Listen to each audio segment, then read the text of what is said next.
老豆，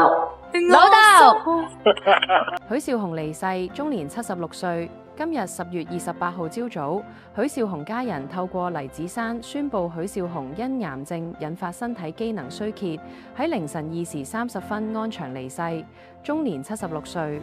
許紹雄喺10月27號經傳病危入院。同日，許紹雄嘅契女佘詩曼同埋多名圈中好友，包括黃宗澤、黎子珊、三哥苗僑偉夫婦、黃智賢、黃子華、袁偉豪、歐陽震華、麥長青、陳敏之等陸續到醫院探望。據悉，許紹雄離世嘅時候，家人同朋友陪伴走最後一程。屋企人多謝朋友連日關心同埋慰問。而家家人正處理後事，而後事稍後公佈。人嘅一世咧就嚟還債嘅啫嘛，還清楚啦就會離開噶啦。